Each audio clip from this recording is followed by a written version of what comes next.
What is good? August 24th, Monday. We have a small little baby slate, only 10 games on this MLB slate. But here is the home run report for all of you guys who missed the live stream. We got a relatively decent sized list given we only have 10 games, but overall today's slate, nothing crazy. Let's jump right into the watch list. If you guys want to see the full stream replay where we go over much more than just home runs, make sure you head over to my profile and you can find that full replay. And the Twitch community lay is underneath my picture right here where you can see who the Twitch community voted as our lay of the day collectively. So, Game 1, Boston versus the Marlins. In this one, we didn't add anybody from the watch list. Sandy Alcantara, really good at home. Ranger Suarez, home run stingy, as you can see from the tag. Rudebets.com, that's the site I'm using. If you guys want to join, there is a promo code at the bottom of the screen. But Game 1, not a whole lot going on. Game 2, Tampa Bay and Detroit. We have Rasmussen versus Framber Valdez. Once again, two really solid pitchers. Rasmussen has a .87 HR per 9 on the year. Very similarly, Framber Valdez with a .85. And he is a ground ball pitcher, which is a very big fade signal for home runs generally. Although he does have a, relatively sizable home run rate to right-handed batters in comparison to lefties. So you would want to target a righty, which maybe means Ryan Vilade or Yandeezy. But for me, neither of the guys lined up on the data that I wanted to see. So I passed for Drew Rasmussen over here, though. On the left-handed side, not a huge home run rate. No home runs allowed in the last 5 versus lefties on the year. It has been on the four seam and the cutter, so we will isolate to those two pitches quickly here. And what you're going to find is not a whole lot. We did put Kevin McGonigal on there. He is green across the board. He has a homer and 2 near homers, 300 ISO, around a 92 exit velocity on average, with a 70% hard hit, which is good, and a great launch angle. So for anybody to get after Rasmussen today, I guess I would select McGonigal as my pick in this one, although he's not one of my favorites across the board. He is a back-to-back candidate, and back-to-backs have been great this year. So, McGonigal would be the pick in this game for me out of everybody. But I'm not expecting a whole lot from this one. Game 3, Colorado and Washington. Very, very, very disappointing game for me in this one. Cade Cavalli, absolute beast right now, 50% ground ball rate. He has been giving up a few home runs, though. The last 2 games, not so much. He's just been dominant. But before that, he did have a stretch with 6 home runs in 3 games, so about 2 per game on average there against the Reds, Braves, and Blue Jays. So he is hittable, although he's not somebody you really want to target. If we look at his home splits here, he is a little bit worse at home with 9 home runs in 75 innings, a 700 OPS. So I guess at home generally would be the place for Cade Cavalli to maybe give up some homers. We look at who he's giving them up to on the year. It's a little bit more to lefties. In the last 5 specifically, it's a 1.71 HR per 9 to lefties and 2.6 to righties. But without Hunter Goodman, Colorado Rockies lineup is not really right-handed friendly, to say the least, when it comes to home run power. The real pitch he's doing a lot of damage on right now, or getting hit for a lot of damage on right now, is that four seam. So let's go look at that four seam. He is starting to drift away from it a little bit. Four seam to lefties, and you're going to notice in the last 10 balls in play, Mickey Moniak going absolutely crazy against the four seam. Absolutely crazy with 60% hard hit, a few home runs, good fly ball, very low ground ball ratio. Mickey Moniak looks pretty solid, and so does Silly Willie Castro. That being said, I'm not going to take Silly Willie today. Based on the odds that we're being given here, I would like to see Silly Willie in maybe even the 800s range. But Mickey Moniak in the 500s, plus 500 over here on FanDuel, 525 on Fanatics. I think that's a good price to take a shot at Cade Cavalli giving up a home run on a four-seam today. So Moniak is the guy who gets the star for the Rockies. Feltner, probably the biggest meatball thrower on the slate today, going up against the Nats, who do lead the league in home runs this year, although the Nats without a lot of those sluggers, no more Luis Garcia, no James Wood. They just haven't been that exciting of a team. CJ Abrams hasn't been doing anything. Not really that excited about this team. But we do have a couple names that are okay today. Four-seam and slider to the righties in the last 5 have been getting hit really hard, and then change-up slider to the lefties. So if we look at four-seam slider to the righties and change-up slider to the lefties, you're going to notice in the last 10 balls in play, there are 2 names who do stand out pretty significantly. Andre Chaparro with a 1,000 ISO. Pretty darn good. And Abimelec Ortiz, not too great recently. If you extend it out here, let's see.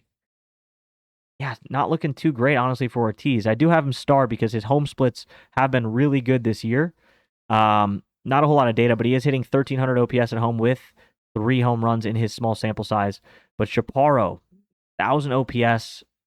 We're going to put him back on that list. Hard to ignore. It's hard to ignore. He gets a good price here in the 500s, plus 480. Got the reverse splits, but once again, just another small sample size guy. Only 39 plate appearances against right-handed pitching this year. Makes it super tough with no James Wood, no Luis Garcia. The Nats are just a very difficult team to really be in on right now. But we'll try our best and see what happens, I guess, right?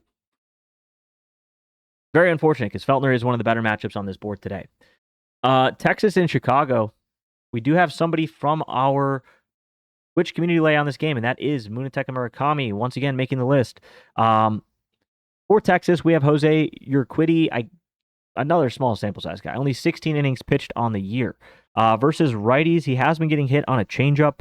There's just not a lot to go off of. Sinker, changeup, curveball, kind of his big pitches to righties here. Sinker, changeup, curveball, and his last 3 have been the big pitches. Just really hard to kind of go up against a guy with not much data. So if you get rid of the sinker, Jake Berger does look really nice. So I could see people wanting to take Jake Berger in this game, but I generally don't like going up against small sample size pitchers. Not enough data to know kind of what direction they're going to go, so I'm going to stay away from the Texas Rangers today. Kumar Rocker, giving it up to lefties. Giving it up to lefties on the year. Sinker, 4-seam cutter.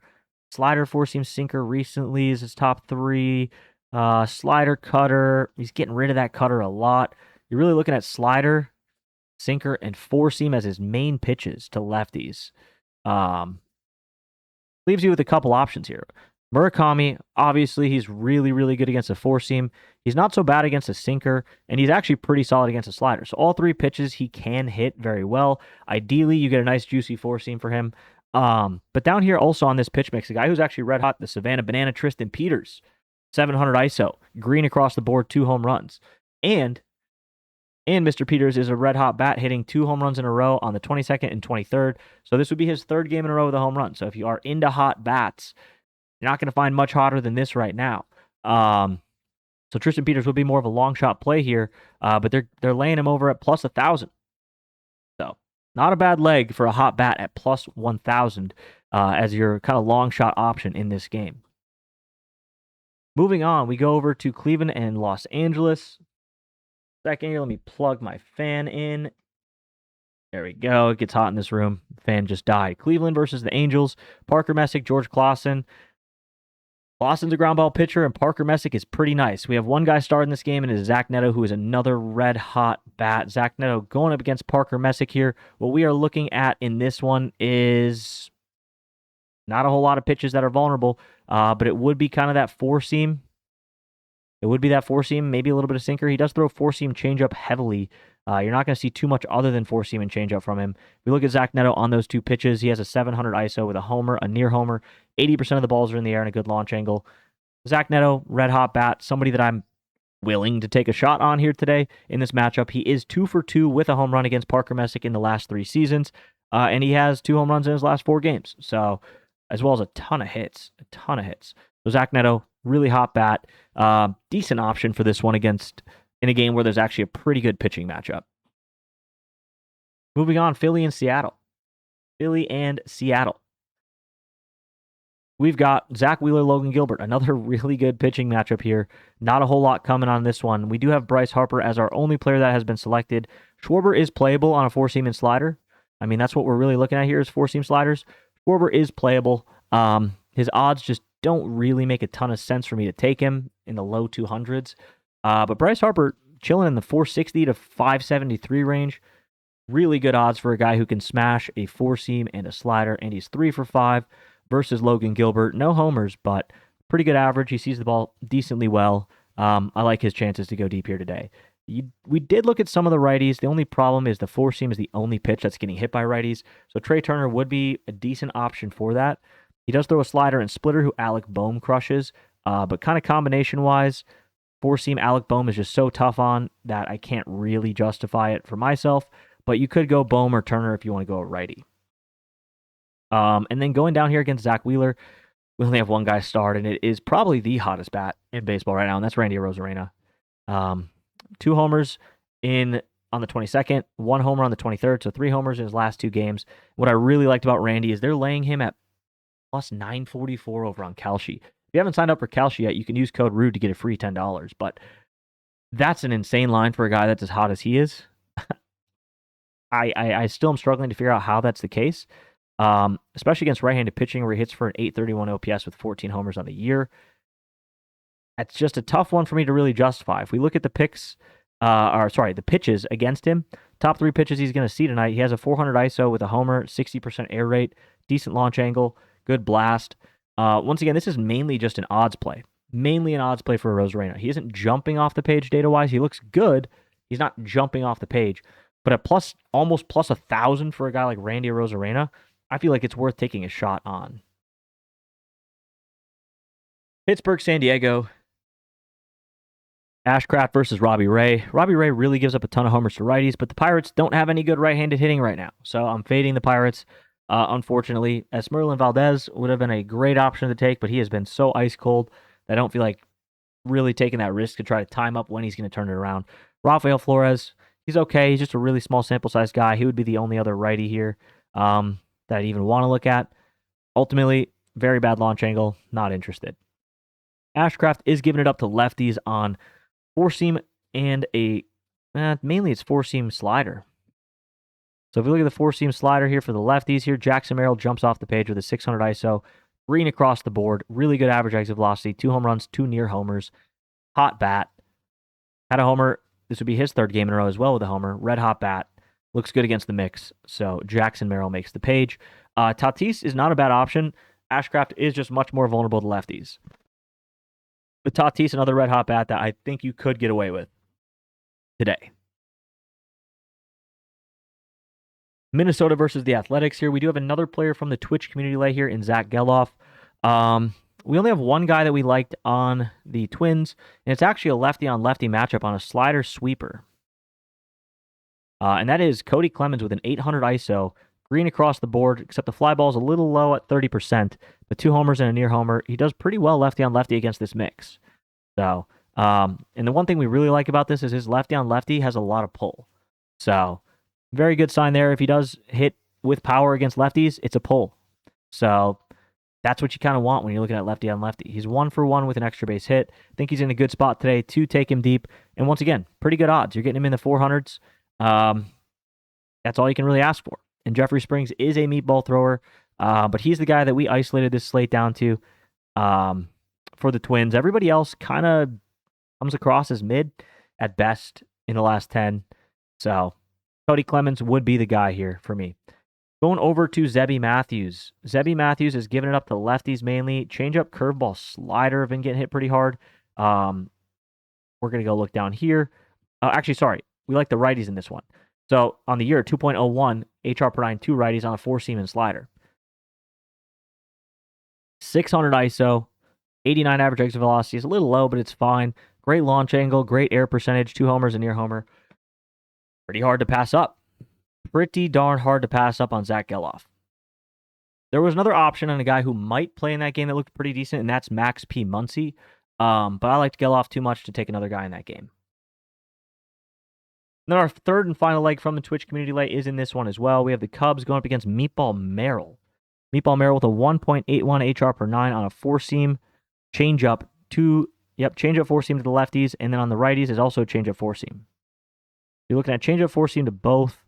PCA with 1,000 ISO, green across the board and 3 homers. He's on an absolute heater. Looks outstanding. The other guy here who looks pretty decent as a righty is Seiya Suzuki. The one thing about this pick is that he is inconsistent. He either hits it really hard and it's a home run, or he hits it with some of the worst exit velocity you'll ever see. So, inherently a pretty risky play, but once again, in the 500s, you're getting a really good line on that play. I like the chances there. And PCA also 350 for a guy that's this red hot against a meatball thrower. I know it's in Arizona, a little bit harder of a ballpark to hit home runs in. Not your best ballpark for homers, but one of those plays where the odds just make too much sense to pass up on. And then if we look at Arizona here, luckily for us, Kevin Gausman really doesn't throw a lot of pitches. So We get rid of the slider against the righties because he barely throws it. Splitter four seam is one guy who stands out amongst the rest here for me in this one. That is Nolan Arenado. Very similar to the Randy Arozarena leg here. He is hitting this pitch mix pretty well. His launch angles need a little bit of work, but he does have a couple homers on it, and he's sitting in the 700s, plus 700 all the way up to plus 800 for a guy that is in pretty good form. I mean, look at this. 6 home runs in his last 15 games, 3 in his last 7. And you're getting him for plus 800. Just like Randy Arozarena, the data looks good, but this is mainly a play based on the fact that you're getting some incredible odds for a guy who's hitting with a lot of power right now. So, yeah. And then our final game here in the worst ballpark for home runs, San Francisco. Chase Burns going up against Weisenhunt. I didn't see a ton that I liked for the righties here. I really didn't. What you're looking for against this lefty, you're looking for a right-handed batter here against Weisenhunt. Nobody jumps off the page, and I don't want to try to force a play in a game at a ballpark where it's really hard to hit home runs. If we do look at the last 10 games, Elly De La Cruz is not bad, and Sal Stewart is not bad. Neither of these guys are awful. You do get some really good value here. Elly in the 700s, Sal Stewart in the 500s, and Suarez in the 500s as well. You could justify some odds plays here based on just the fact that you're getting an incredible price on these guys. They just don't match up enough for me on the data to want to take them. And then Chase Burns, really only giving it up to lefties here on a four seam and a slider. Well, four seam slider. Ding Dong Devers looks all right. Drew Gilbert, not bad, a little low on the exit velocity. Devers does have a green exit velocity. His launch angle's a little hit or miss here, but really good blast, really good air percentage. 10% barrel's fine. Good hard hit. And once again, you are getting some incredible odds in the high 500s for Devers, who also happens to have a 7.1 rating on the zones. Really lines up nicely on the zones for where the ball is going to be thrown today. So Devers is the one guy I would take a chance on in this game. So yeah, here is the full watch list. Let me pull that up for y'all really quickly. This is what we got. 15 players that made the home run list. We did add Chaparro. I mean, Chaparro does look pretty decent. We added him back in here, so there would be a 16th player. But overall, this is what we got. I hope you guys enjoy these little recaps. Make sure that you guys drop a like. If you do, drop a follow. And I will catch you guys tomorrow for the home run report. Peace out.